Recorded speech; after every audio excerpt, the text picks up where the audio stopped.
Hey everyone, it's so good to have you here. I guess since the last time we started really late, I figured Yeah. try it again. Let's try it again. Let's try it again. We have quite a show for you here on a Mexican Crossing Lines with your host, Cindy Gomez-Schempp And Duke Gomez-Schempp. on 88.1 FM, KPPP Fargo Moorhead, where we are adding local color to your airwaves. And we have a very interesting and special show tonight entitled Hollywood. And it has to do with a lot of the glitz, the glamour, the celebrity, and of course, the Hollywood actors, like literally Hollywood actors. Yeah, exactly. That came out to Standing Rock that are currently part of a campaign just announced for missing and murdered Indigenous women that also happen to be celebrities that went and supported Standing Rock. And I'm going to show you how they're all connected to the reporting that we've been doing about the Kathleen Bennett case and Standing Rock and the other case of BJ Nastasio, a.k.a. Bravo 1, the guy that disarmed Kyle Thompson. You may recall that I've been telling you how recent events, recent interactions have led me to investigate and discover some very shady actors with connections to foreign governments run by dictators that President Trump has just befriended recently, and whom Wesley Clark Jr., the veteran that led the call to go out to Standing Rock in solidarity with the indigenous nations that were standing out there fighting against the pipeline, told me that he suspected that there was, at one point, Russian operatives, Russian propaganda and operations that were taking place, and also Turkish involvement. He told me that, and he told the public that he made public posts about his concerns about these things. And in fact, we've talked about that on my last few shows. If you have been tuning in and watching, my very last show was called, what was it, Duke? Do you remember? Let me look it up here. It's called Wolf in Sheep's Clothing. Oh, that's right. It was about Red Wolf Pope Yep. and his connection to the Kathleen Bennett case. And there were many, not the least of which is that Red Wolf Pope was one of the so-called attorneys, because he's not an attorney and he's not a real Indian either. But I digress. Red Wolf Pope, the recently arrested rapist that was caught videotaping his victims after he allegedly drugged them, and he would film them at Airbnbs that he would rent out. Yeah. It was really creepy and horrible, the story we brought to you about Red Wolf Pope. But what you didn't know is that he was one of the fake lawyers, because he was a fake lawyer. He's not a real lawyer. He was one of the lawyers of counsel on the case against Donald J. Trump, the president of the United States, the Dakota Access Pipeline, and the Army Corps of Engineers. The first plaintiff was Russell Vasquez, Kathleen's son. And I told you on my last show, Wolf in Sheep's Clothing, how it was that Tangerine Bolin and Rebecca Blackwell with Revolution Truth contacted me under what pretenses they originally contacted me, what they did later to get in touch with Kathleen Bennett's son, and how they later kind of disappeared Russell and hid him under the rug, but intended at one point to pull him into this lawsuit. So, go back and watch Wolf in Sheep's Clothing, and then also we did two shows, Let's Talk Turkey, and the one before that, which was Trumped Up, and Liar, Liar, Pants on Fire, thank you, that would really bring you up to speed, up to date on what I have been covering and all of the ways in which this connects to the story that I was investigating about Kathleen Bennett at Standing Rock. Well, there is much more, and I have a very interesting and possibly lengthy show to present to you. So once again, I'm going to apologize to you for starting this cast so late, but the information took a while to put together, and as you pointed out before the show, there's a lot of it. But I like to show my work. I like to show the research. I like to show my math. I like to show receipts so that people who frequently, just because I'm a Mexican woman. That's true. Just because I'm a Mexican crossing lines, they don't want to believe. Yeah. They're like, is that true? Is that true? Somebody was on our website today questioning whether or not a child was killed, an undocumented child died because of being in detention in ICE care. Oh, I know. There's probably a lot of died and they just haven't reported it. Oh, yes, I agree. But I mean, to question things such as that, to immediately be like, is this a fake story? It feels like it could be fake. It's like, because you're heartless. Yeah. Because you don't have any empathy or humanity. And also you don't have any, you don't sit and think about the truth of where all these young babies have been taken away from their mothers and put in these institutions and in warehouses. They're going to get sick right away. And breastfeeding babies taken from their mothers.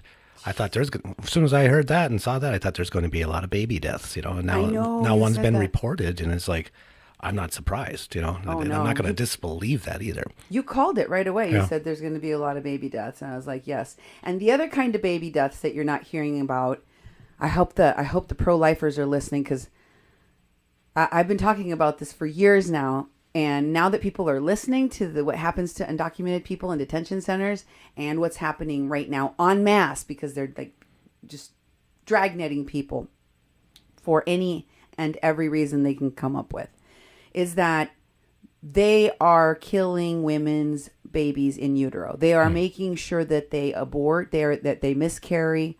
And if the babies are born, they're taking them away from them. Newborn infants are taking them away instantly, taking these babies away. And deporting the mothers. And deporting the mothers, yes. What I was told recently from a woman who was in detention center and recently let out, a Guatemalan woman, was that she arrived in this country pregnant, like many women do. And when they're pregnant, is many times in these war-torn countries with these severe gang violence, they're more vulnerable because they're pregnant. Yeah. And they have to flee. And so she did that, and as many of the women that are going into these detention centers are, and they're miscarrying the babies. I did talk about this in posts that I made on a show about immigration, and also I think I posted it on our 88.1 page. Go back and check out the shows that I've done on immigration to see what they've done to the children, because I went through, and what they are doing to women, how they're killing women's children in utero. If you need further proof, if you're one of those bootlickers that has to constantly question people of color telling you what our reality is,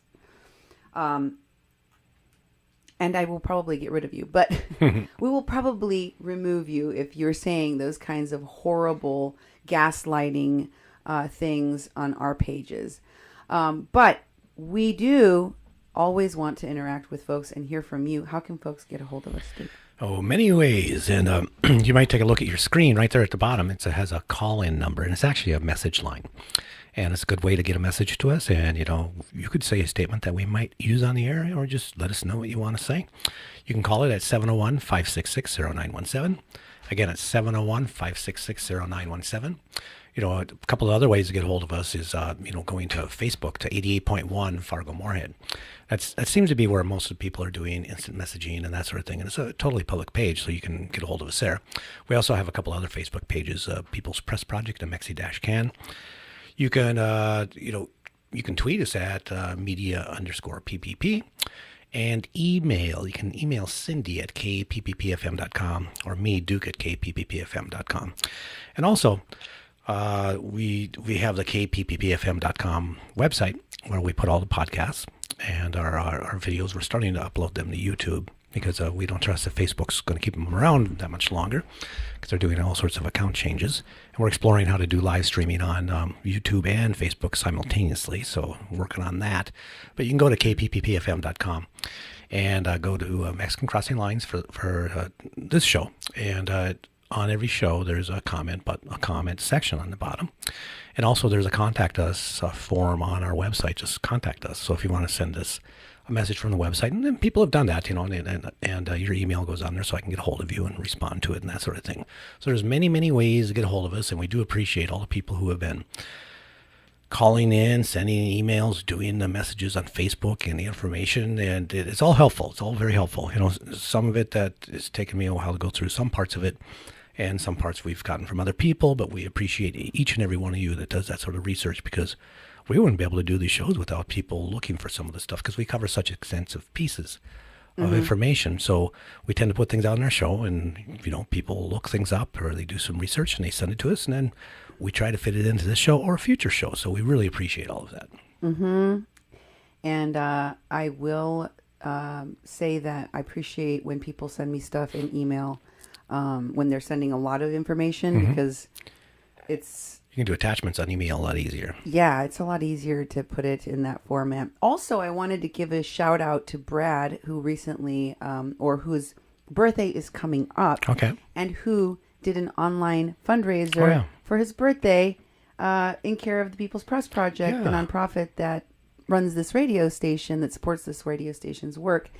And to all of the people that send in donations, we rely on listeners and viewers like you for our entire organizational work of this station, because we are not a commercial station. We're a nonprofit run station, so we don't survive from advertisements.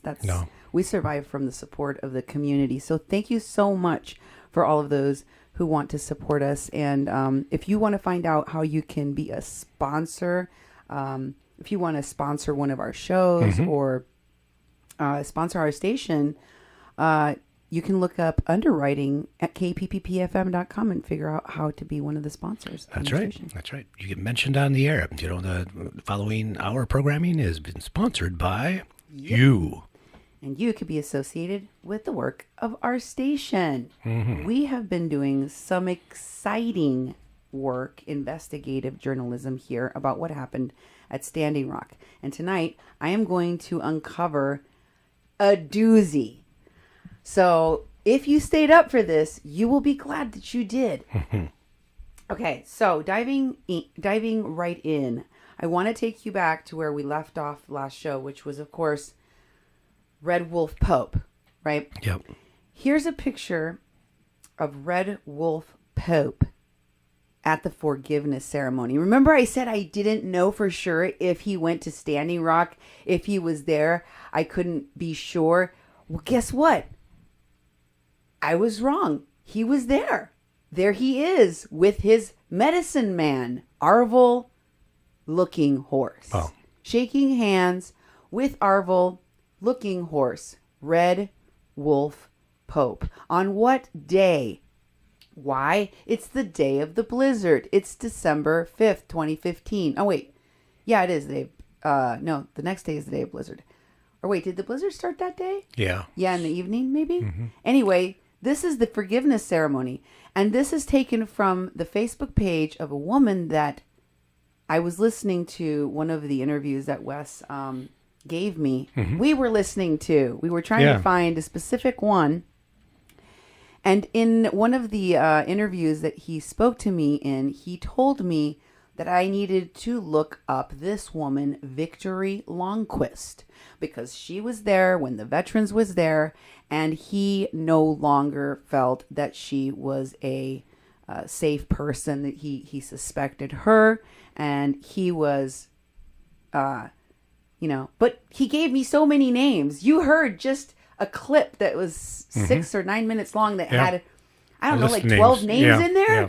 Mm-hmm. So like, and that's not the only time he called me and said, write these names down or record these names, because he was telling me about a lot of the people that he felt were part of these either Russian sponsored operation or possibly later he said a Turkish sponsored operations. So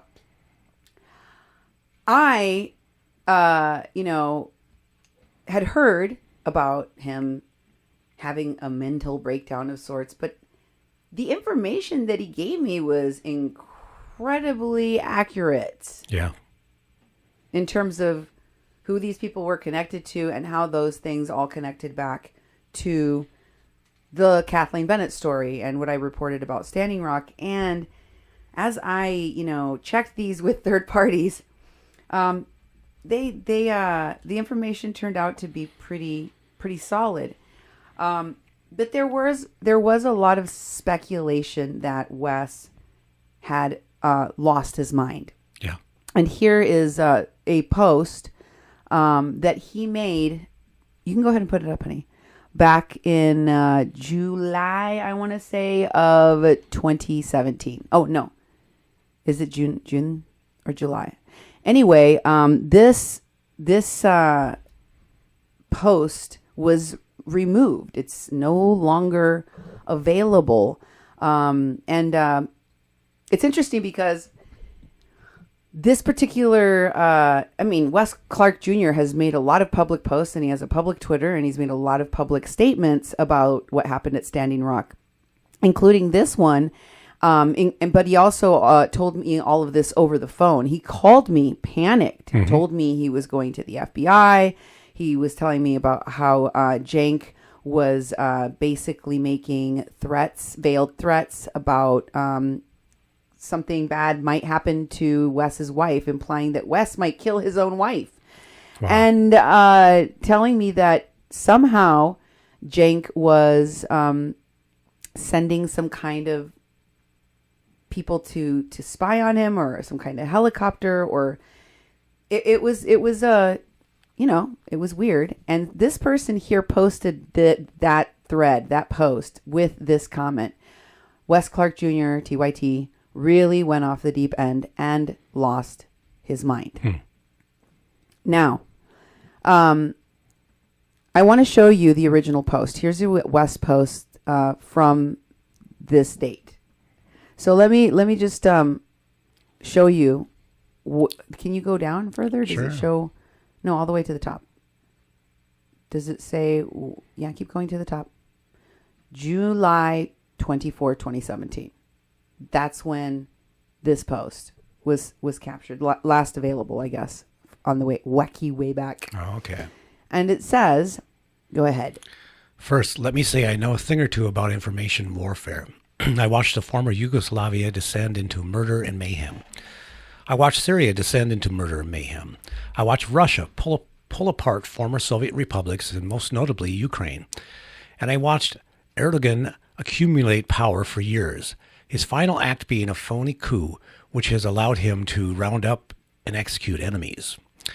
The first thing to understand about information warfare is it's useless unless the hostile party funds both the left and the right for civil disorder and intrastate violence. Always the goal of weakening the opponent. Our election was hacked last fall. One of the key players, Michael Flynn, worked for both Russia and Turkey. I called Cenk Uygur on June 13th, 2017 to report my fears that one of his reporters might be writing or unwittingly involved in the messaging sent up a false flag attack on the United States later this year in order to save Trump's presidency. Cenk told me that he was on a plane in Milan, Italy, about to take off for Istanbul, and that he would not return to the United States until the 21st of June, 2017. My first question was, how can Cenk freely move in and out of Turkey when only days earlier Erdogan had tried to extradite from Romania a Oklahoma NBA player for things his father said about the Turkish regime? I was followed by 4 Wolfpack bots in the next 72 hours, and it got me thinking. My computer had also begun updating itself every 24 hours with the Turkish language a Turkish language app. I never downloaded it and I could not remove and find it on my computer. I started to think about foreign agents and the easiest way to recruit and control them through vices. Schenpp told me that shortly before we shot an old school episode in the fall of 2016, that he'd lost close to $20,000 in a single night of gambling in Las Vegas. This stuck in my head because it's greater than a cumulative pay Schenpp rewarded me with over the 14 years of working with the Young Turks, and angered me because they pay their employees a pittance while braying about income inequality. Schenpp moved to the U.S. at the age of 8 or 9 and travels back and forth to Turkey, where his father owns a successful business at will. Why is the show called The Young Turks? A group that pioneered ethnic cleansing and genocide in the 20th century, from which the Nazis drew much of their inspiration. Why is Schenpp's political committee, supposedly created to overturn Citizens United, called the Wolf Pack? I began researching these things online and quickly came across an article written by Common Cause President Karen Hobart Flynn on April 6, 2017. I know what an organized troll attack to discredit others looks like, and I have been the victim of a few myself, and it was obvious that Common Cause came under attack for the article everywhere online. It's listed below. There's a link. Mm-hmm. I spoke with Karen Hobart Flynn and a couple of staffers from Common Cause a few weeks later, and she told me that Schenpp had told her any attack on Wolfpack was a declaration of war. The messaging language on the Young Turks is rather consistent. Do not pay attention to the mainstream press, organizations that fail to deliver truth consistently, but nonetheless have actual reporters rather than simply reporting on stories they found on Reddit each day. Do not pay attention to the claims of Russian interference in the election. Hillary is the same as Trump. Accusations of a deep state operating in the United States. Erdogan's propaganda made similar claims before that.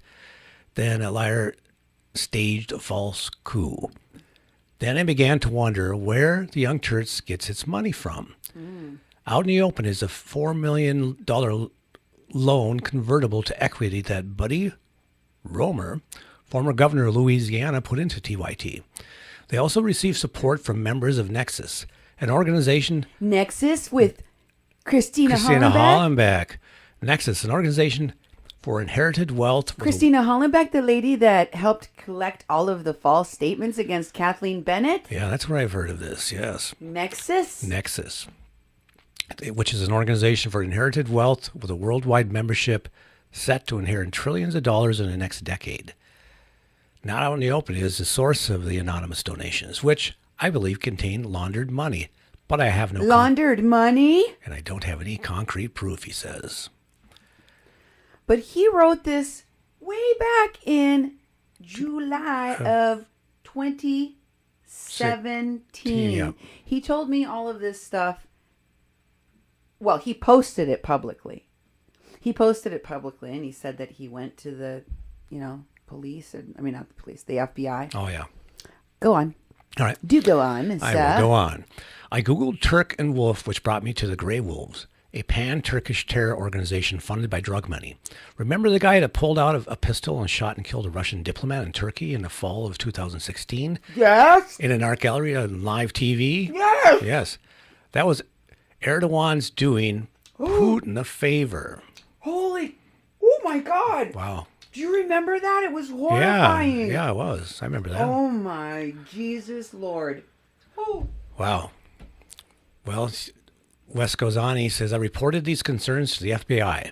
Congressman Rio Khanna and Senator Sheldon Whitehouse on June 2017, because despite my disagreements with many of our government policies, I took an oath to protect and defend the Constitution of the United States from all enemies, foreign and domestic.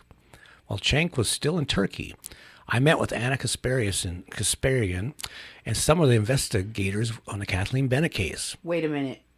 Read that part again. Well, Schenpp was still in Turkey.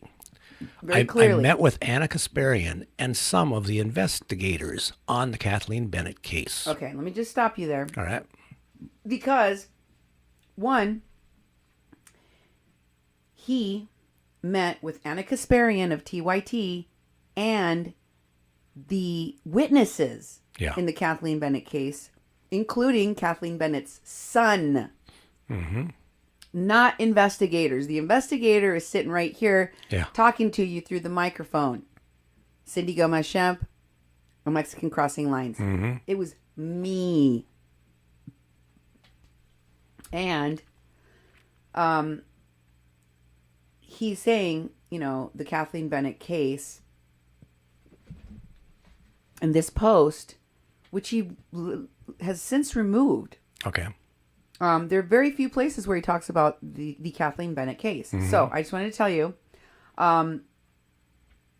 that's what he's talking about. And when he goes on here, he's talking about the Kathleen Bennett case, and he says, which implicates Michael A. Wood Jr. in paying mercenaries that jailed an innocent Lakota woman at Standing Rock. He's talking about Kathleen Bennett, but also provided proof that Michael A. Wood Jr. kept for himself over $400,000 in funds raised to help water protectors. And then he says something interesting, because Anna, after the witnesses in the Kathleen Bennett case and her son went to meet with Wes Clark Jr. and Anna Kasparian at TYT, I asked them how it went. And they seemed very excited. And they said that Anna told them she was absolutely going to help. And also that she didn't care for Jordan Sheridan none too much. And this was in response to them, the witnesses and Kathleen's son, mentioning the fact that Jordan Sheridan had kind of fished for information about the Kathleen Bennett case and then never did anything with it. And also had kind of acted in this kind of sabotagey kind of way, which we've reported on before when I talked about how Truth Against the Machine and Jordan Sheridan of the Young Turks treated the Kathleen Bennett case when I brought it to them. So, can you put that back up, honey? So the line that you're about to say, Anna was not allowed to run the story on Young Turks. Yeah, but what we were told by these folks was that she was definitely going to do the story. And then I think I said to one of them, did she give you any kind of indication when? Because she was talking about, Anna Kasparian was talking to them about how she wanted to make sure Kathleen was out of jail immediately. Yeah. And a whole week had passed, and I hadn't heard anything. And I thought, well, it doesn't take that long for them to put something together. I mean, geez. And finally, one of the witnesses called her or contacted her in some way and said, what's going on is are you going to do the story? And she said, Wes is acting really weird. Wes is the one that brought the story to TYT, right? With the witnesses. He's the one that arranged the meeting in the first place. Yep, exactly. And basically she was saying he was acting pretty weird, and now she wasn't sure whether or not she should move forward because, his behavior was kind of off. Okay. Which is completely different than what he's saying here, which is that she wasn't allowed to run the story on the Young Turks. I don't know. I'm going to have to ask the witnesses in the Kathleen Bennett case to tell their version of that, and then you can hear for yourselves what they said. So, continuing. On July 3rd, 2017, my wife left the house to get a manicure around 4:30 in the afternoon. 15 minutes later, Schempp called me, and 30 seconds after that, an OH-58 Scout helicopter with mustard, gold, and white trim hovered over my house.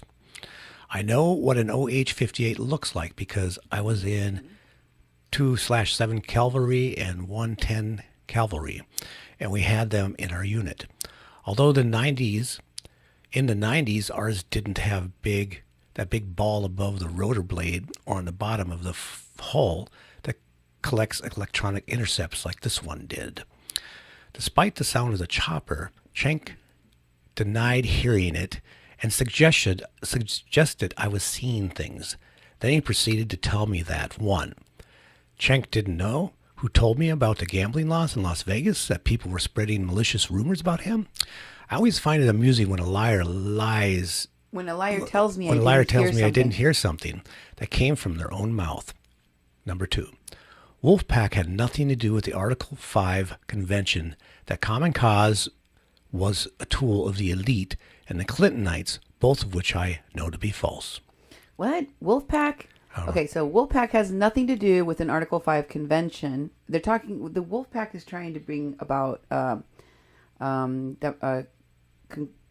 what's it called? I don't know what they're doing. You know when they have those constitutional conventions to change and make a change to the Constitution? Mm-hmm. So you have to have 2/3 of all the states have to... That has to be done through Congress, Yeah.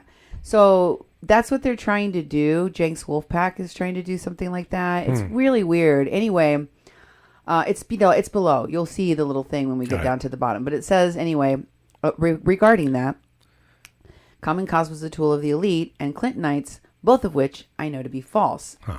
So, and number 3, Jenk claimed he didn't know what gray wolves even are, which is about as believable as an Albanian telling you that, as believable as an Alabaman telling you that they never heard of the KKK. Jenk said 3 times that he was worried I was so paranoid I might accidentally murder my wife. Oh. Needless to say, I reported this encounter to the FBI as well. I will not be intimidated. I will not be terrorized. I have no fear because God is with me. Tremble before the Lord because has given me a sword in my mouth, the sword of truth.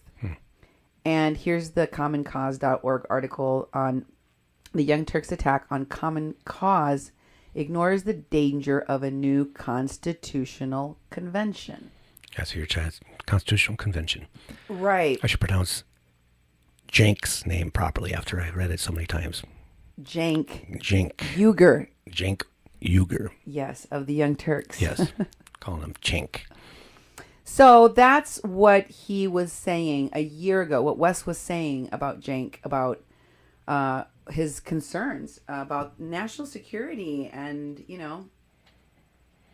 these Russian operatives. And he claims to have reported all of this to the FBI. Mm-hmm.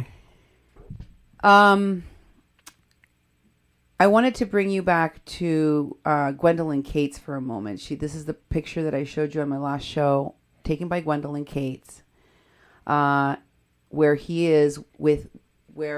Wes and Gwendolyn Cates on March 11, 2017, are in Washington at an event, at a music event that Red Wolf Pope and some other musicians that were tied to Standing Rock were at. A lot of Standing Rock people were at this event, at this march. It was on March 10th. This was a concert the next day. Gwendolyn Cates and Wes were there. Mm-hmm.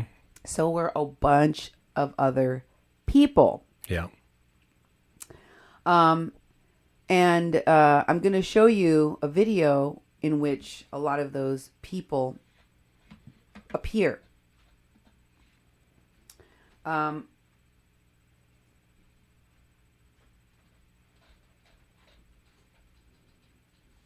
Oh, yeah. I'm not going to show that to you on the show. I just realized I was like, oh, yeah, we decided to wait for later. I was going to show you a video in which a lot of those people appear. We didn't load it up at all. Do we have it? No. Anyway, let me tell you who is in the video, okay? I'm going to tell you who's in the video, just so you can refresh your memory. It was a Digital Smoke Signals video. And it was called Nation to Nation, and it featured Melanie Stoneman, which is why it caught my eye, because I couldn't believe that this kidnapper that put Mary Trujillo in an early grave and falsely accused an Oglala Lakota woman of hurting her own mother when she had done absolutely nothing. Myron Dewey appears in the video, and this is a video from March 10, 2017. So all of these people were out there at the same event, at the same march, where Wesley and Gwendolyn Cates were. Myron Dewey, Ed Higgins, Sean Turgeon, a.k.a. Prolific the Rapper, William Hawk, who was also with Activate Now with Ed Higgins, and also later he was with Women Indigenous Media, and Tina Pugliese, Ernesto Burbank, Relatives in Prayer, Faith Spotted Eagle, Mulaney Stoneman, Takata Iron Eyes, Tom Goldtooth, Linda Black Elk, Vanessa Bolin, Mark Tilson. And I showed you Christina Hollenbeck was out there. I showed you Ray Kingfisher. Oh, yeah. Ray Kingfisher was out there. I showed you in one of the shows where I showed Christina Hollenbeck with Linda Black Elk, and I can't remember who the other people were. I was like, look at them. They're all hanging out together. Yeah. Right after they committed this crime against this woman is still in jail. They're out partying, and they're celebrating that they help women. Oh, yeah. And they take care of elders after they nearly killed, Mary Trujillo while she was in their care. So, I was very disturbed to see or to learn recently that the person that recruited, hired, didn't pay with his own money into her hand. She raised the funds from someone that Wes knew. But she was working for Wes Clark Jr. This is Seven McDonald. I showed you her profile the other time. And here is Seven saying hello at an event. She is one of those people that has a lot of connections to celebrities. Oh, yeah. And she does PR work. Seven McDonald is, I don't know her personally. I don't know what she does. I know that the reason why she knows a lot of celebrities is because her dad is a celebrity. Yeah. His name is Country Joe. Country Joe. And the fish? Country French Joe fries? and the fish. You remember? Woodstock. Right. So he's a Woodstock musician. And that's how she knows a lot of these musicians and a lot of the people that are celebrities in Hollywood. They happen to be people that were friends with her family, right? Yep. So she has access to them, and she can ask them, "Hey, do this thing for the good of peoples and charities and such." Yeah. Right? Yeah. Also, I think some of these people know and either have known Wes Clark or befriended Wes Clark because he lives out there. He's from Hollywood. Oh, yeah. So is Maggie, Day. They're from Hollywood. So these Hollywood people were the catalyst for all of this celebrity being brought in. Here's a picture of Seven with Dick Van Dyke. Oh, that's a post. That's the Seven post. I don't even know if Seven... It's in there somewhere, but it's not at the beginning. Oh, I'm sorry. Go to 7 high. Yeah. All right. Go to 7. Go to Yeah. 7. Sorry. Am I confusing you? Go to 7. Yes. Go ahead. Show it. If you scroll down, you'll see it says right here on this post where he is texting with Michael Wood Jr. Wes Clark sent this to me. And he is saying to Michael A. Wood Jr., Seven is whipping up a press release on the money. He's talking about the money taken in by him and Michael A. Wood Jr. Seven is the person he brought in to do PR on behalf of himself and Michael A. Wood Jr. and the Standing Rock Veterans Organization, the Veteran Stand. Okay? Mm-hmm. There's proof of the fact that he is telling Michael A. Wood Jr. what Seven is going to be doing as part of that press work. Yep. Okay? Next, Seven is self-employed. Here's part of her profile on her Facebook page? Facebook page. Next. Here's an event that she is promoting on December 18, 2016. We rock with Standing Rock. Oh. And I believe that this event included, there's Nahko, Nahko, Nahko. That's Okay. one of her friends. And I believe there was also, there's Patricia Arquette. See that, Patricia Arquette? Mm-hmm. That's another one of her friends, Seven McDonald's friends. Also, what was the name of the Matthews? Dave Matthews? Dave Matthews, yes. Dave Matthews. Look at the date of this post that she made. She made this post December 7th. on December 7th of 2016. That was one day after December 6th. One day after the allegations by Bill Running Fisher were made against Kathleen Bennett. That's right.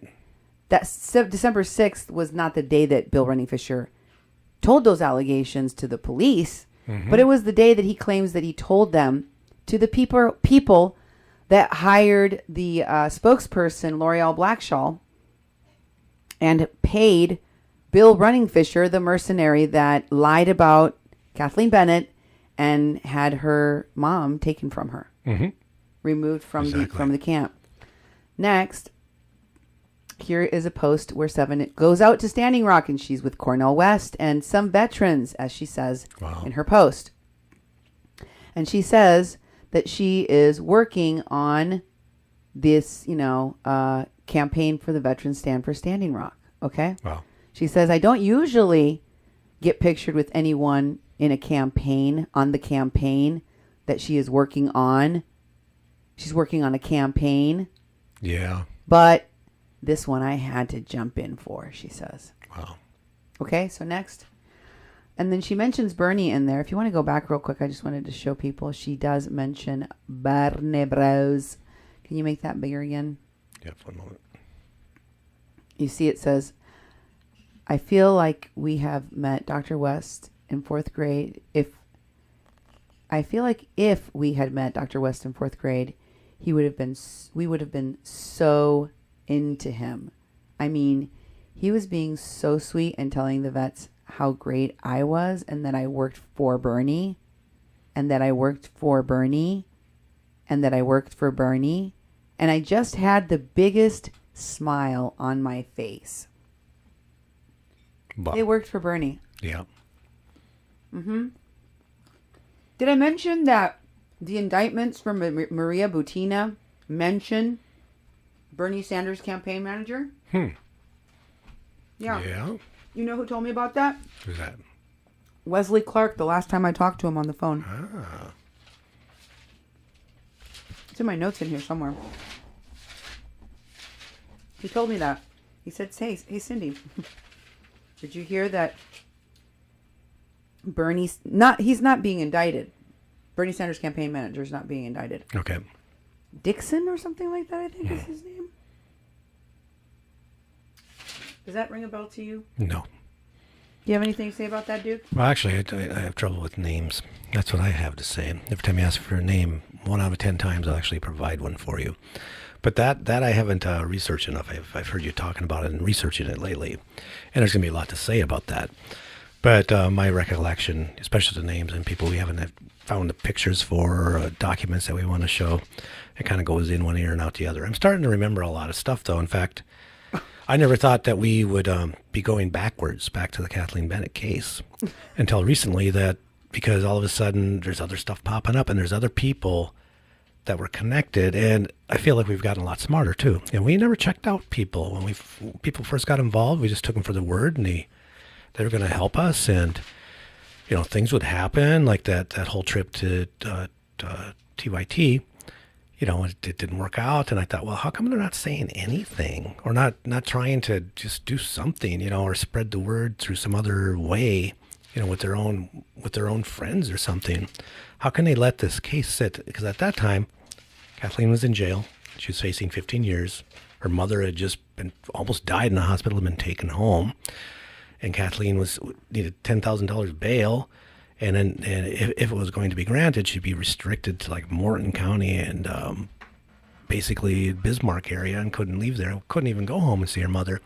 I thought, why isn't this these Hollywood people, especially someone that's,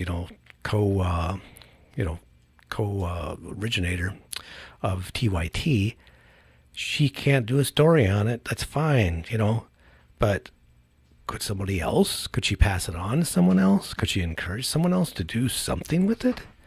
Even some sort of fundraiser or some sort of awareness, tweets, something. There was nothing. And I noticed that with of course we noticed that with all the media.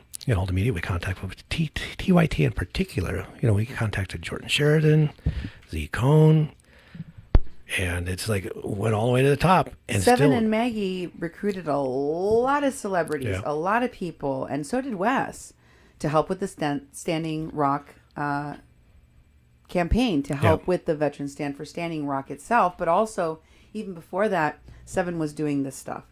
Here's 7-4. Yep. You can see her. It's a Unity concert for iHeartMedia.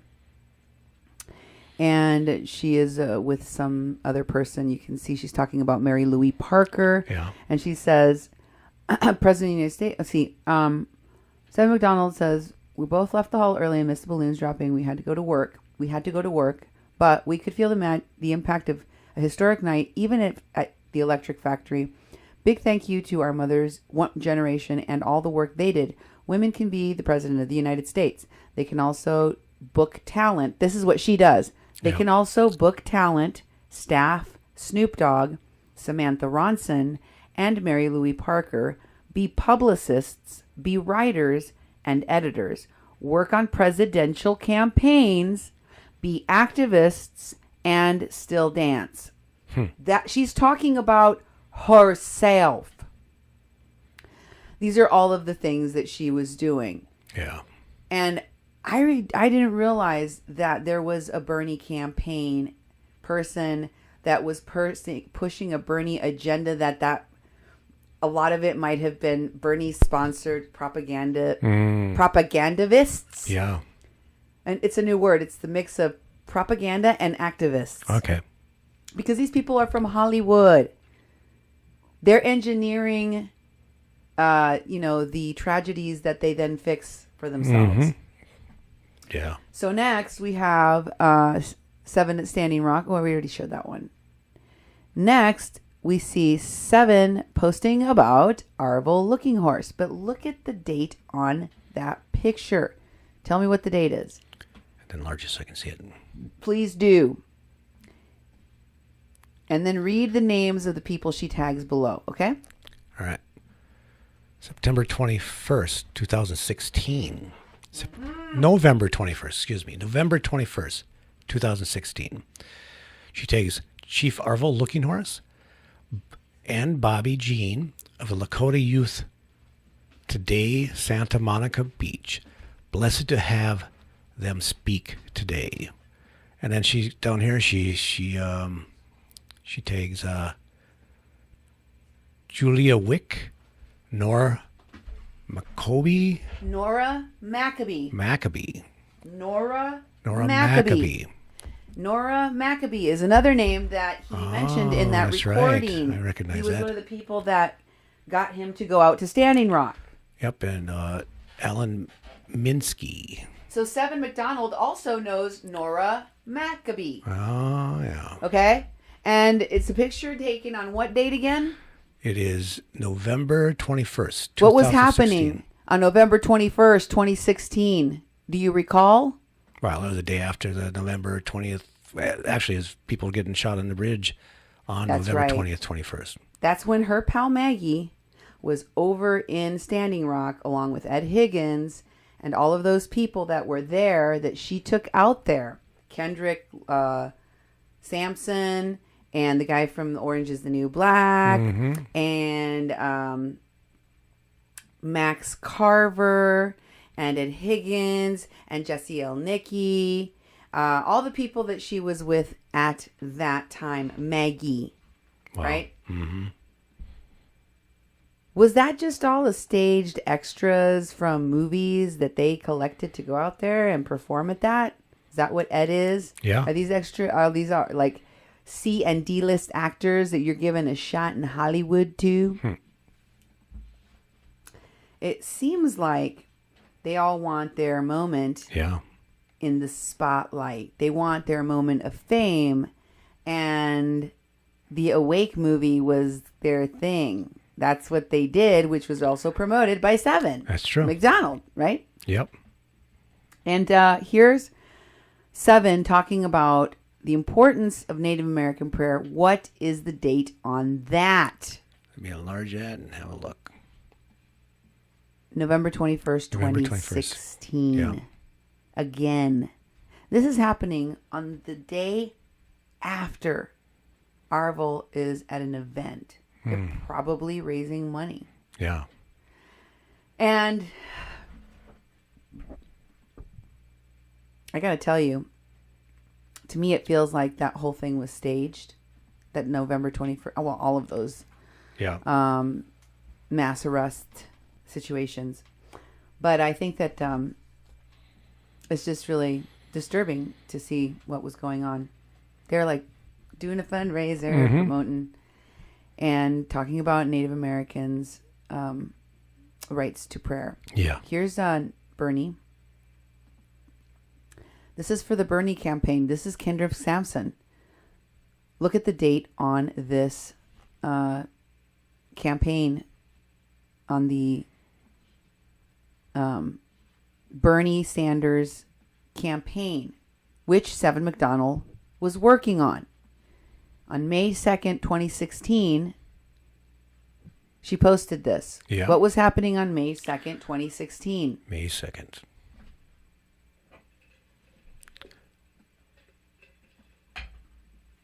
I don't remember. Hi. You don't remember no. what happened last year? Well, May 2nd, On May, 2016? you don't remember what happened in 2016? Well, a lot of stuff was happening in 2016, but May 2nd, I can't recall. Regarding That's Standing Rock, Yeah. the topic. Do you remember what was happening in 2016? No, give me a hint. Give me a hint. Well, the camps had started in April. Yeah. So the camps had already started. And May 2nd, this guy who later went on to Standing Rock to promote what was happening to Indigenous people there, was already working with Seven McDonald before Okay. he went out there Before he went to Standing Rock. on the Okay. Bernie Sanders campaign. Okay. And then here is Seven in one of those posts that with the coats that I showed you before. Oh, yeah. Yeah, I remember that. We showed you how those connected to Wes and Wes's wife and Desiree Kane, Oh, okay. the fake Indian. Yep. There's so many fake Indians too. Have you noticed that, folks?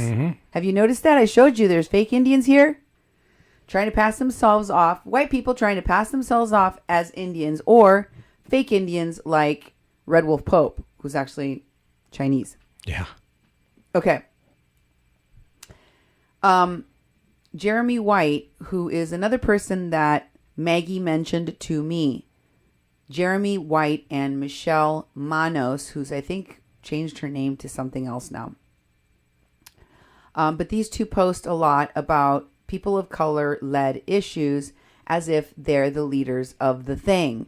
They're very Ed Higgins like, they're very white savior like. I pointed these things out to Maggie and she's like, oh, you know some of these white savior people? Jeremy White and Michelle Manos. And they're friends with Seven McDonald, which means they're also friends with Maggie.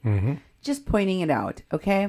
Yeah. Next, Seven promotes an event here that took place on what date? August 24th, 2016. In where? At Washington, D.C. And can you tell me who was featured at the event? Who was speaking at the event? At the U.S. District Court in Washington. Yeah. Who was there? Shailene Woodley, Josh Fox. Shailene Woodley, Josh Fox, Riley Kyog. Susan Kyo- Sarandon. Susan Sarandon, Lee Camp. Lee Camp of Russian television, Yeah. And redacted tonight, Jane Klebe. and Jane Klebe Wow. of the Bold groups. was it Nebraska Bold, Iowa There you Bold, go. Yeah, and exactly. Is it Oklahoma Bold? I don't know. She just said I think there's several states. Kansas. They're all the bold groups. Jane Cleve, I have talked about before, and I will be talking about her again.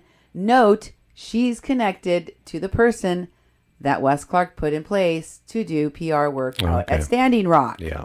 Okay? Yeah, I see. I've brought them up to you before. Keep watching. Yeah. Next, they have some actors working for this campaign to help Bernie be elected, right? Yep. I just want to show you a flickering of some of them. I did not capture every single solitary celebrity that Seven is associated with, but I wanted to show you the overlap in a minute with some other people. So I wanted to just give you a smattering of some of these. This one is Nicholas Gonzalez from Border Town and Jane the Virgin, and also Josh Hutcherson from the Hunger Games trilogy. All of this is for California for Bernie, from California for Bernie, where Maggie and Seven are from, because again, they're all from Hollywood, Tinseltown. Yep. Next, here's another one. Oh, there's Riley Q, the one that was talking at the event that you were just da-da-da-da-da. Here she is doing some kind of poster child endorsement of Bernie Sanders. Here's another one where it shows a personal picture of Seven McDonald at an event. Can you make that bigger? Holy tamale. Is that at the camp? It is at the camp. Look in the background. She's at the camp at Standing Rock, isn't it? Isn't that right? No. Maybe she's at that structure. It looks like a wooden inside structure. It is an inside structure. Okay, no. This is, it looks like a personal picture of Seven McDonald's at some kind of event, and she's with Patricia Arquette. She's taking a picture of Patricia Arquette. Yeah. And here it looks like there's some indigenous people there. But anyway, here's another picture. And lo and behold, actress, director, producer, activist Rosanna Arquette is doing an endorsement, Power to the People for Bernie Sanders.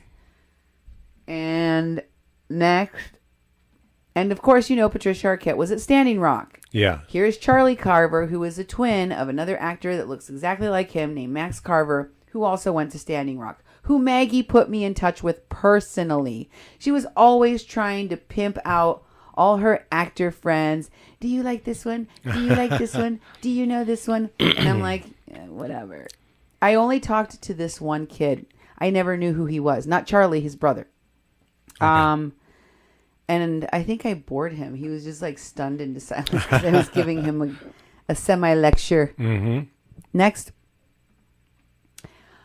So people that she has represented, and you'll see all these people ended up going to Standing Rock as well. So Cornel West is another one of those folks.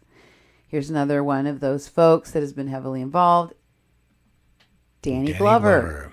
And another picture here. Moving on to the next group, we have Seven with Dick Van Dyke. There he is. I don't know who this other actor is, but I know he's an actor. I just don't know his name. He's a younger person. I don't even know what he plays on what show, but I do know he's an actor. So Seven posted this picture of fascist little sticker on a guitar there with one of these old hippie, like, what are they? Folk singers. Folk singers, yes. These folk singers. And her dad was a folk singer, so she has connections to a lot of musicians. So these are the folks that she is able to, move to do events, activities, etc. on her behalf. Cal Penn, next, please. Here's Mr. Glover.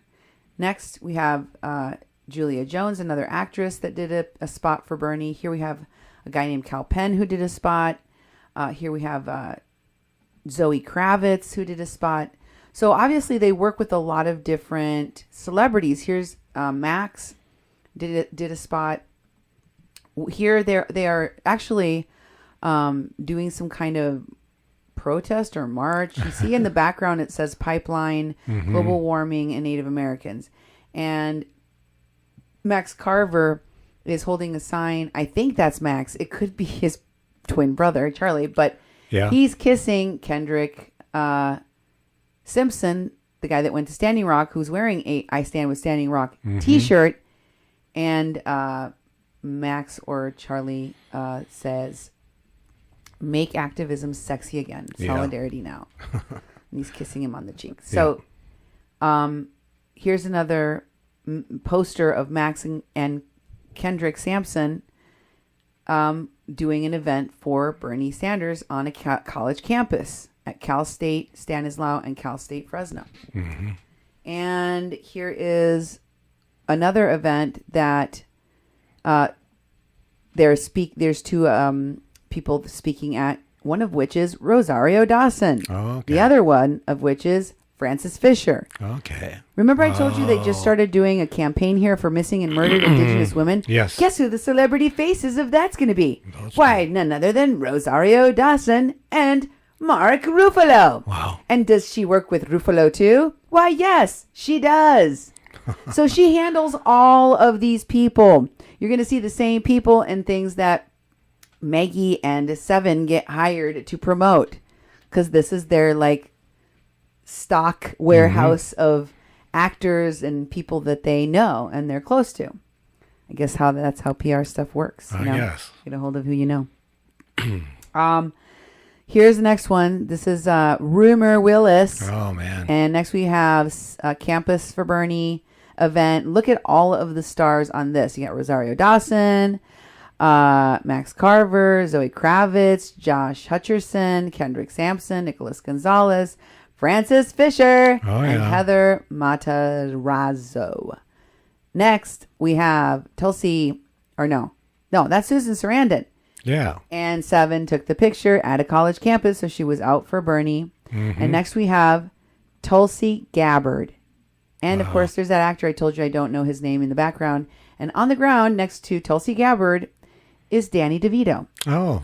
So she has connections to Danny. Wow. Here's a picture of Seven when she was a little girl, and her dad is holding her in front of a microphone. And next to her daddy is Joan Baez. Okay. Because he was friends with Joan Baez. You see that? Yep. There she is. Next, we have a picture. Oh, it's a video next. Oh, let's show the video.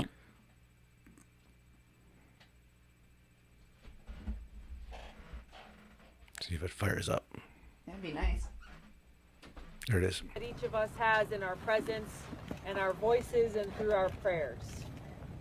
The changes that have occurred, how this has evolved, the attention that has grown, the awareness that has been awakened in people around what is happening at Standing Rock is the beginning of a powerful movement, of which each of you are playing an incredibly important role. You are showing how you are continuing your service as veterans. While many of you may have laid down your uniform, you have served at different times in our country's past, you are continuing this great service for the protection and well-being of people. It's unfortunate that some in the media and some who are talking about this issue are trying to pit two sides of our community and our country against each other. Those who are choosing to support so-called economic development and jobs pitted against those who are standing for protecting water. It's a false narrative. It's a false question. Unless we protect our water, there is no economy. There are no jobs. There is no life. This is not the choice that the people here are faced with. This is not the choice that the leaders of our country are faced with. To me, the choice is very simple. You protect water that supports the life of people and the life of our planet. It's as simple as that. So I'm so grateful to be here with all of you, to stand with Aloha in peace, with honor, at the invitation of the Standing Rock Sioux tribe, to be able to support their work in protecting the water here recognizing that it is a symbol for our need to fight for the preservation of our precious water resources all across this country and around the world. Thank you all So Maggie was there in November for that water hosing setup. And 7 went there in December when they were going to deny the easement. Okay. So they could do their like window dressing BS. Next we have 7 McDonald posting about Wes Clark. This is the post that we showed before, that she says she is heading to Standing Rock to help her friend Wes Clark and the 20,000 veterans standing with Standing Rock. Yeah.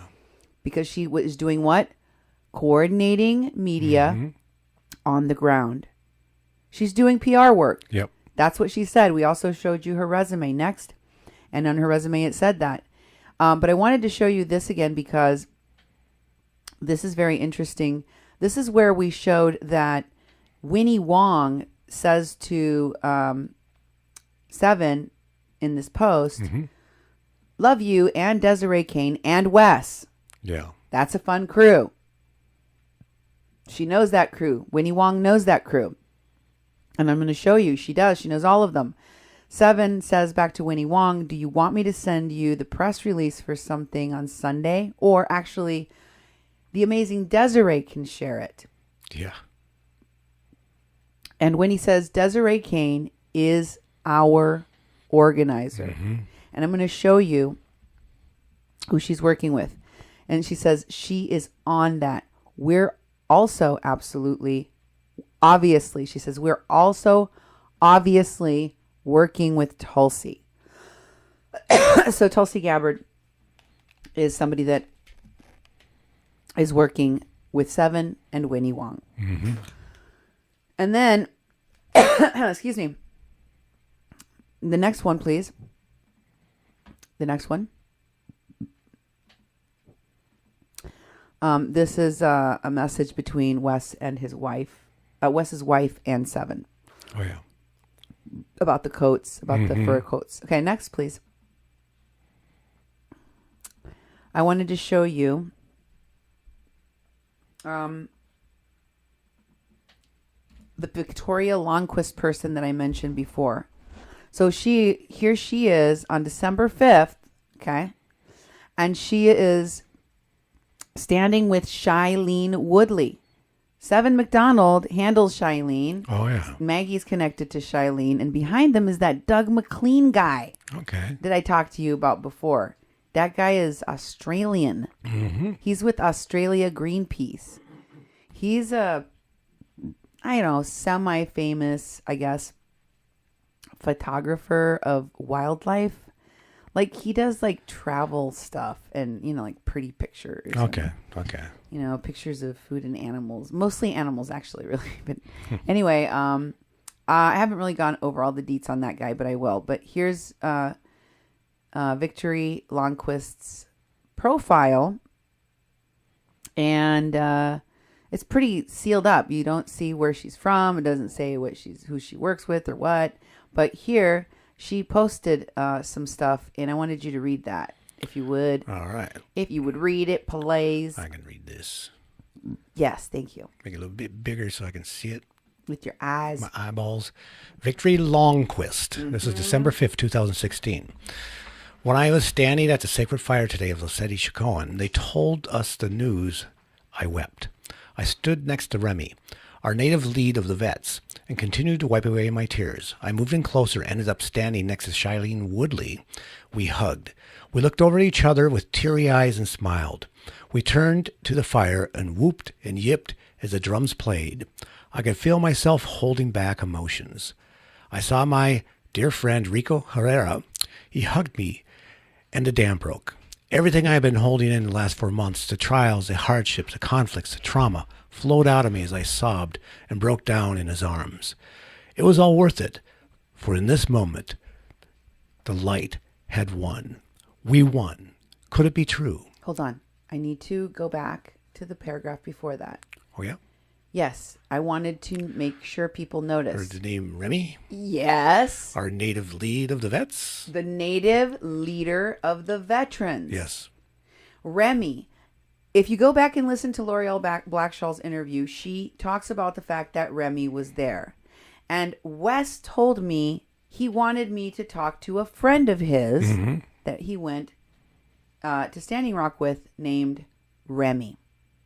Remy was dating Desiree Kane. That's right. Remy was the one that took her off of the Indian problem. Although I think she's probably still associated with them, with it, and with all of them. Because she's also associated with the Poor People's Campaign right now, which is also still connected to the Bernie people. Lots of these Bernie people ended up helping Trump win. Yes. Did you notice that? Mm-hmm. And ended up becoming Trump supporters after they had been supposedly Bernie supporters. Yep. Did you notice that too? Yeah, I've noticed it. It's weird as hell. Mm-hmm. It's weird as hell. And so I'm just very suspicious of the fact that there's so many people connected to the Bernie people and the leadership of the Bernie people, you know, and what it is that who they were hanging out with at Standing Rock and what those people were connected to. Yet another connection. And of course, Shailene Woodley. There she is again.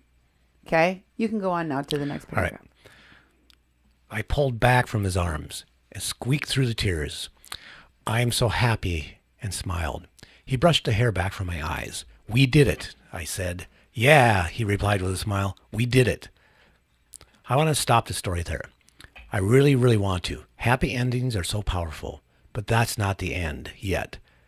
For though there was relief, it was really freaking good to feel everyone happy, underlying that I had a strong feeling of being unsettled. That something wasn't right. Later I heard on a loudspeaker, we must still be careful. Dapple plans to drill anyways. I watched as a sister next to me went through from huge smiles to sobbing in Shailene's arms with that news. It's been a long, hard battle. It is truly spiritual warfare, and this is a test. Me, I don't trust the dark to lay down belly up. Dapple's had enough disregard for the law in this entire time. Why would they start obeying now, especially when they have millions to lose? I don't think they will. So let's put that victory party on hold until we know exactly what they are going to do. Be light, but be vigilant. My love to all of you. Love victory. Okay. Next, please. So I looked at Victory Longquist stuff, and there's a picture of Remy. He's right next to none other than Chris Dussing, Sedef's partner with I don't know if there were like physical partners, although Wes Clark Jr. Intimated on more than one occasion that he believed that they were a couple. Okay. But I don't need to speculate on that. Regardless of that, he was working with her on the Veterans Stand for Standing Rock, and then later on Veterans Respond, and then whatever the veteran thing that happened after that. And then she went on to work at Rubicon. She got a commendation from the president, along with another one of the witnesses in the Kathleen Bennett case, Robin Gage. Mm-hmm. And then, of course, now she is working at Activision. Oh, yes. Sedef is working at Activision. Wonder if she still works with her dad at the Turkish Forum. See if her name is still in the masthead. Yeah. The pro-Turkish, pro-Erdogan propaganda. Yeah, the propaganda machine. Publication that she and her dad run. Mm-hmm. So the next one I have here is another picture of them together. Yeah. And so that's Remy hanging out with Chris Dussing. Wow. Next, we have her posting. Is that the same thing? Oh, no. This one is different. And it says, here at Standing Rock, I've been working with the veterans. So she's saying, I, Victory Longquist, am working with the veterans. Which means, that if she's working with the veterans, then the people that put her in place were Wes. Yeah. And he's the one naming her. Veterans as a coordinator. Yeah. And I'm honored to do it. I've also been working with Standing Rock's tribe, Phyllis Young, yeah, Faith, Spotted Eagle, yeah, and many others to coordinate Yesterday, I showed up to what I knew was a ceremony, but little above that to be of help. Some people started asking me logistical questions before I knew I had a microphone in my hand, and Wes was asking me where things should go.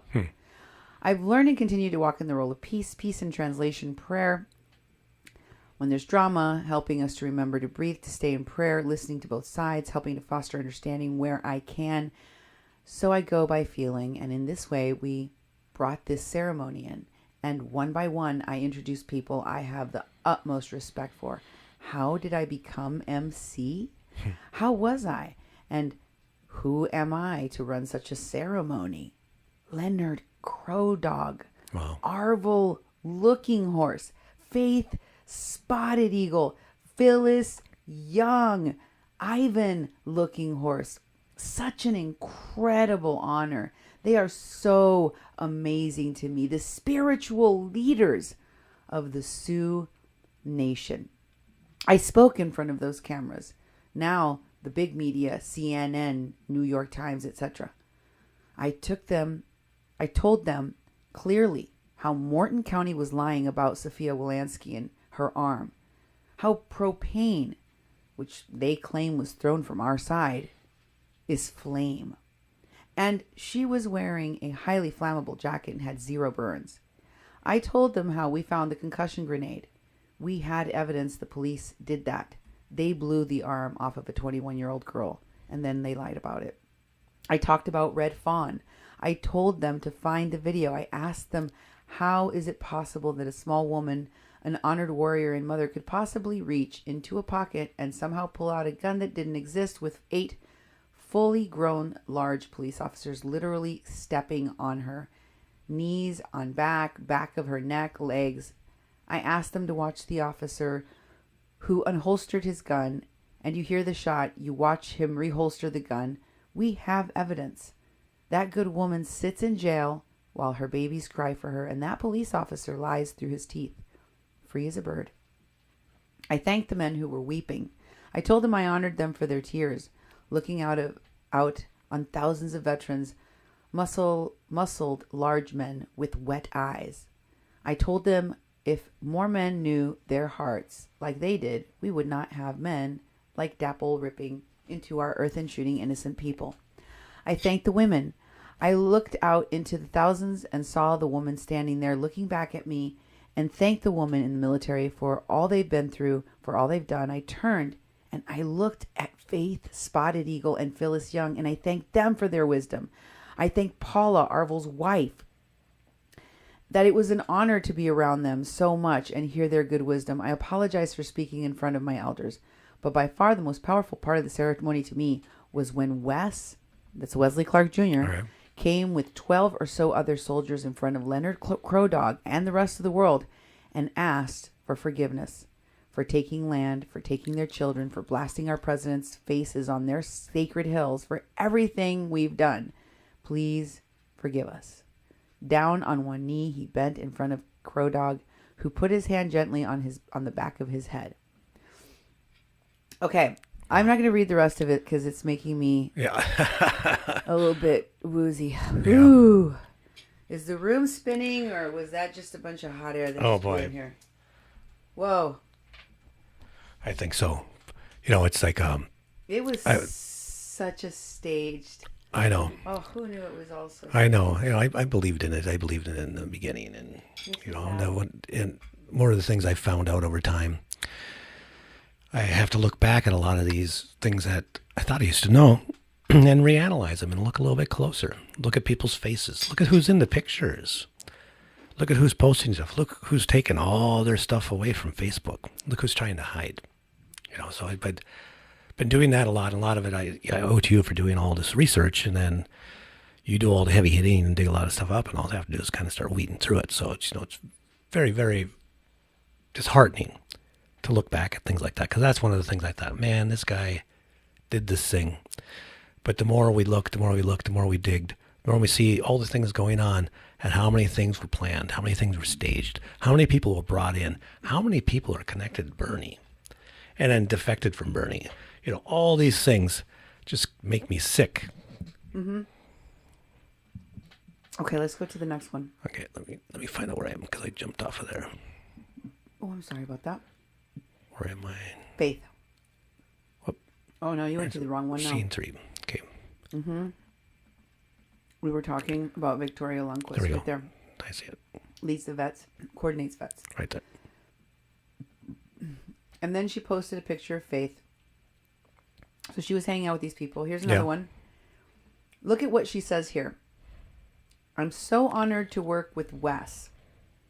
Another person that Wes mentioned to me was Travis Biolette. So I'm assuming that Travis is the same Travis that Wes mentioned to me. And Bill Runningfisher. Oh, wow. Because he said that when he went to do this operation on the 6th, where he saved Mary Trujillo from the abusive conditions he found her in, naked and covered in her feces, all of which was faked, all of which was a lie. He said he was with Travis Biolette, another veteran. Victory says, and this is an album with pictures in it titled Working with the Veterans. All right. And it says, I'm so honored to work with Wes. She's referring to Wes Clark Jr. Travis. I think it's Travis Biolette. Aaron. I don't know what Aaron that refers to exactly. Chris. I think that means Chris Dussing. Okay. Remy. I think we know that that's the Remy we've been talking about. And I think that his name is really Jeremy. All right. Jeremy Frendenberg. Trek. I don't know who Trek is. Christina. I think that's Christina Gotta be Hollenbeck. Hollenbeck, yeah. That's Christina Hollenbeck. Because Wes did put her into play there and communicated directly with her. Wow. When she got on the ground, immediately she went to him and asked to meet with him and have him introduce her to all the right important people. Remember, Christina Hollenbeck is with the Nexus group. Yeah. So next we have Chris. 1. Yeah. Victory. Well, all of it says. The next one is Olive. Oh, yes, you're right. There's Olive Bias, and there's the Indigenous Environmental Network's Joy Brunn right in the front.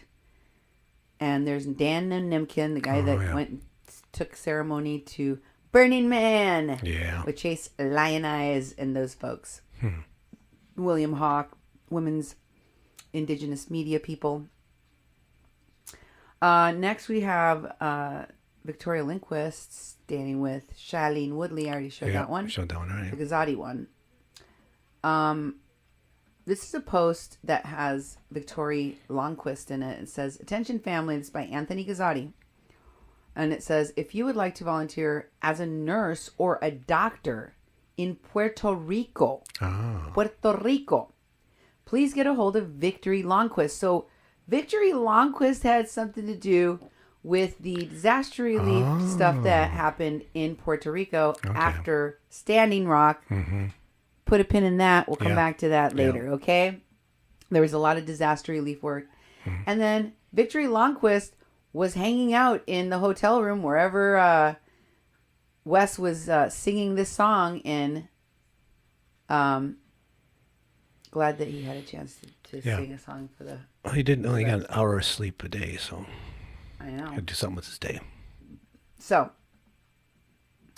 here is the post that Wes made. Wait. Go ahead and read that, honey. All right. It was, let's see, when was it? Go all the way to the top. First, let me... honey, go all the way to the top so you can see the date, please. July 24, 2017. Okay. Didn't we already read this? Yes, we did. Yeah. Why are we need... We It's need in to there read again. this So, one. I don't know. Oh, this is the Christina Hollenbeck thing. So if you scroll down, it says, not that far, go back to the top. It says, where this is and everyone asleep, lol. Where that is and everyone's asleep.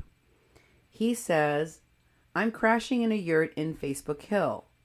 I'll be outside the vet tent near the main entrance at 8 a.m. And Christina Hollenbeck says, K, glad you're set. I'll meet you at 8:30 at the vet tent after your talk with JR American Horse. Yeah. And then scroll down and it says, sleep well. She's saying to Wesley Clark Jr. Then later on December 3rd, she says, I'm running late with Faith Spotted Eagle. Running late with Faith from the casino. Yeah. Where shall I meet you? She's meeting up again with Christina Hollenbeck. With Wes Clark.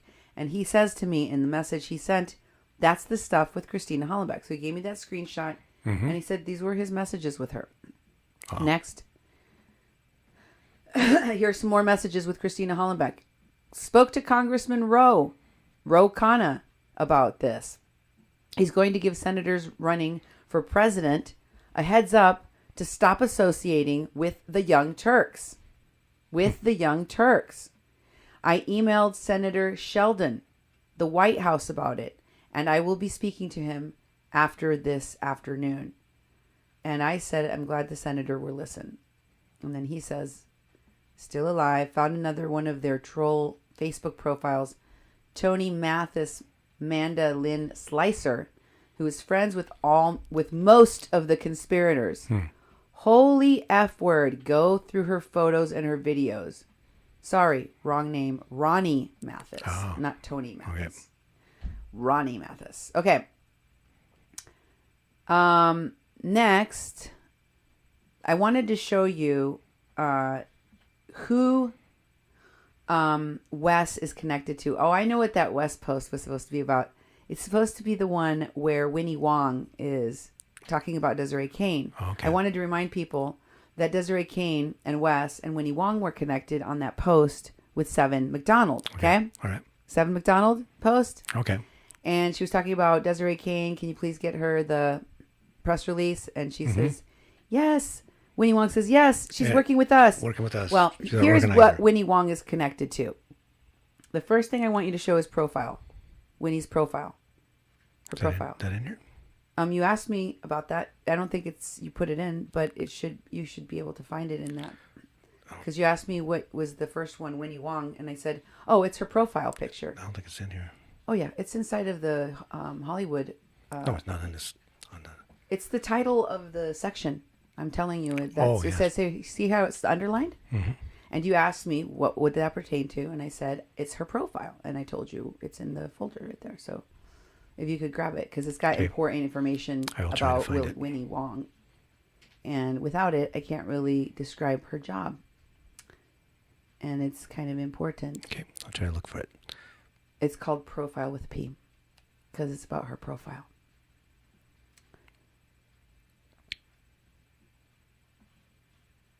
I think pretty sure it's titled Profile. Don't see it in there.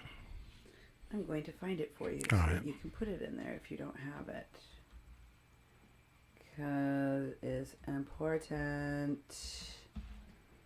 Let me see. The victory profile? Nope.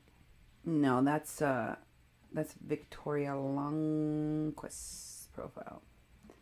I want Winnie's profile. Maybe I didn't put it in here, and that's why you don't have it. Okay. But oh, sorry about that. I'm going to put it in here right now. Let's see if I can find it. I'm the one to blame, honey. Okay, so Winnie FB.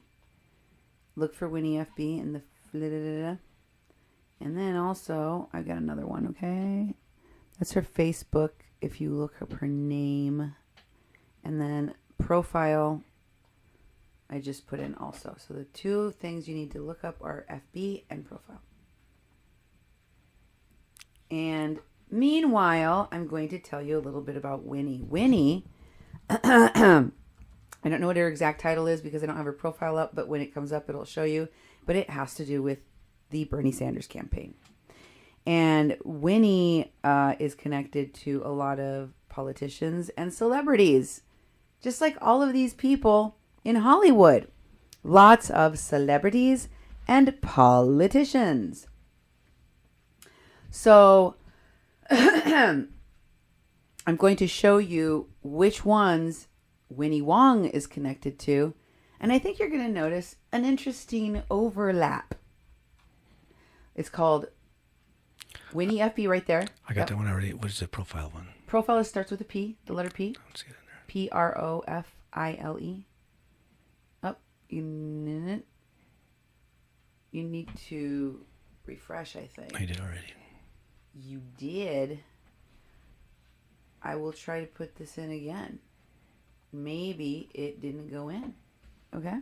Mm-hmm. I'm going to try one more time. I see it says that it's going in there, but I'm not seeing it upload to the thing. Why is it blocking me, huh? What's this about? Is this some kind of conspiracy to keep me from showing people who Winnie Wong is? There it is, honey. It's in there. Now, it's just my computer's being slow and silly right now, folks, so I apologize for that. My bad. In my defense, though, we had a billion pictures to put in. Yeah, 1 billion.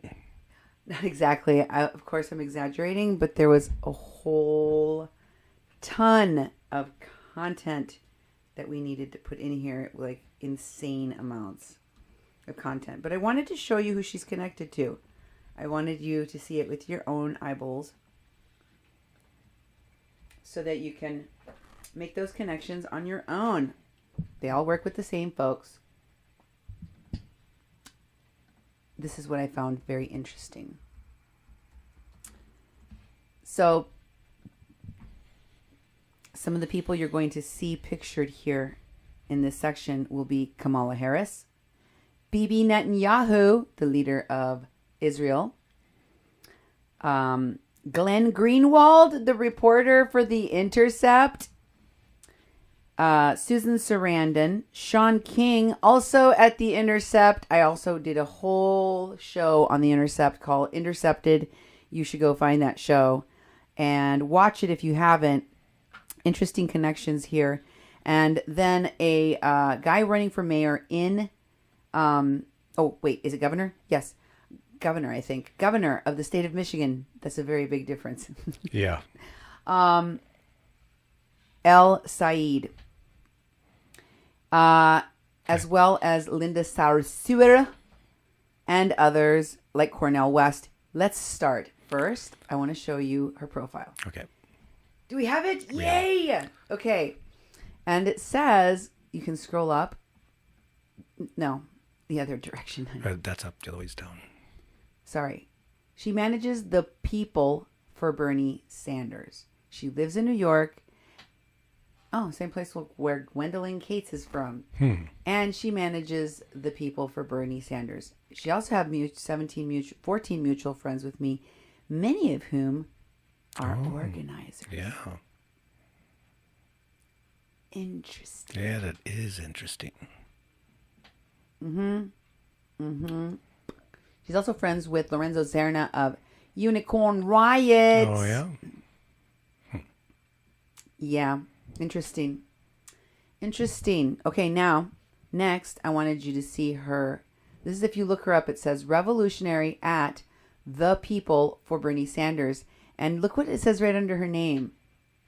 Everybody gets a travel stipend. Huh. Is that how they're doing all this traveling, dude? I guess. Is that what's going on? Next, please. Here's Glenn Greenwald in a picture with her. Okay, go back to where we were. Glenn. Oh, do Kamala. Go do Kamala Bibi first. Right. There was the picture of Kamala Harris with Bibi Netanyahu. And she took that on May 15th. Next is just Kamala Harris and her. And she's got a couple of selfies with her.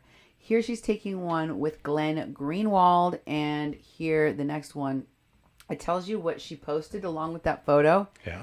And Linda Sarsour, one of the women involved in the Poor People's Campaign, along with Desiree Kane, tells me that, she's very closely connected to the Bernie Sanders people as well as the Poor People's Campaign. Because, of course, Bernie Sanders' campaign preceded what is happening now, right? Mm-hmm. So presumably these people have been connected for a long time. Winnie Wong wrote this about her selfie with Glenn Greenwald. Glenn tweeted this photo of us chilling at the mall in Rio, and now there are crazy people on his timeline calling us both Russian spies. We all know the truth. Yeah, you do. He and I, we're not agents of Putin. We're America's next top models. Oh, yeah, right. Here's Glenn doing a thing with having to do with Snowden. Shailene Woodley was in that movie about Snowden. Yeah. Okay, and the guy, well, why did you go? I'm not done. And the thing underneath at the bottom says, love these Bernie bros. So clearly, Glenn Greenwald is a Bernie bro? I guess. And next we have, and Sean Keenan has always been a Bernie bro. Yeah. Susan Sarandon. Okay, and Linda Sarsour comments. They all know each other. Next, you've got Sean King. And Winnie Wong comments, I love these dudes. Yeah. And so this is Abdul El Said, the guy running for governor in Michigan. In Michigan. Next, we've got El Said's... no, who's this? This is Sarsour. This is Linda Sarsour. Next, you can see that they're doing a fundraiser for Julia Salazar, who's running for the New York State Senate. And it's hosted by Linda Sarsour and Winnie Wong. Wow. And after that, we have Linda Sarsour and Winnie Wong on March 18th. And next, here's Jordan Sheridan at the People's Summit with Winnie Wong. And she posted this about it. I busted Jordan Sheridan absconding with the People's Summit pillows. It's okay. TYT is extremely our shiz. Yeah. So, TYT is us. Us is TYT. Is that what she's saying? Yep. Yep. And that was taken August 10th, 2017. Next, there's Cornel West again. And next we have Linda Sarsour and Winnie Wong with Nina Turner. There's Michelle Eileen. That was the one that used to be Michelle Manos. Now she goes by Michelle Eileen. And Jeremy White. These people are all friends of Maggie's and Seven's. Next, we have... Next. Let's go to the next scene. Next scene. This is a picture of Winnie Wong at that March 10 thing. At that March 10 march in Washington, D.C. Okay. Yeah. That we started the show off with a picture of Wes. That's right. At that March 10 march. Yep. I remember with that. Red Wolf Pope. Mm-hmm. And what was her name? Dang it, Duke. Remember what I said about Gwendolyn names? Cates. There we go. You should just make up a name when I ask you for one. Just like call her Poo Poo Head or whatever. Just make something up. Try to say something. Is not a response. Okay. Next. So she went to Washington. She was there too. We now know Winnie Wong was in Washington there too. Yeah. Here's Desiree, totally dressed like a woman at the Union of BC Indian Chiefs to talk about what is going on. And that's Desiree Kane she's hanging with. Next, we have what she said. What it's going to take to build grassroots power to fight pipelines in the time of Trump. February 3rd, 2017, near Vancouver, British Columbia. She's traveling around with a white lady pretending to be an Indian. Winnie, what's wrong with you? Exactly. Winnie, what is wrong? It's David Sarsour. There is not Gina Davis. Angela Davis. And Linda Sarsour in a picture taken by Winnie Wong. And here's another picture of Desiree Kane in her yard. Taking up a whole yard. Yeah. And she's got a bunch of equipment in the background. Mm-hmm. Very fancy stove over there. Very fancy amenities. A full yurt to herself. Yep. Winnie Wong, Women's March. Well, as far as I know, Remy was one of the people saying, but I got some interesting information I'm going to be bringing to you about who paid for these yurts. So next, it's all celebrities. It has to do with Hollywood. Look who she supports, everyone. It's Chelsea Manning. Yeah. Remember the shows I did about how Chelsea Manning was spotted with Cassandra Fairbanks at an alt-right party for skinheads and Nazis? Mm-hmm. Go back and watch my show, Snoops and Spies. Here's Winnie Wong with Shailene Woodley. And Shailene Woodley is wearing a shirt of... Iron Eyes. Who's that, honey? Chase Iron Eyes. Chase Lying Eyes. Lion Eyes, yeah. Couldn't see the else behind her shoulder. See how they're all connected to each other? Read that, honey. What does it say? Taken during DNC by a real life Bernie delegate who couldn't believe his luck when he ran into the two of us chatting about dumpster fires, rainbow children, and the sacred youth of Standing Rock. Dumpster fires. Dumpster fires. Yeah, I think they're talking about Trump. Anyway, next, here she is again with Desiree Kane. Wow. Winnie Wong was working with Desiree Kane very closely, obviously, as was Desiree Kane at Standing Rock with the security teams. So these people all had something to do with what happened to Kathleen Bennett, and they stayed silent. Mm-hmm. Winnie Wong says, Desiree Kane is on the mend. We are about, this is on September 13 of 2016. Wow. We're about to eat some dinner, and she wants to thank Anoa Chang for the care package.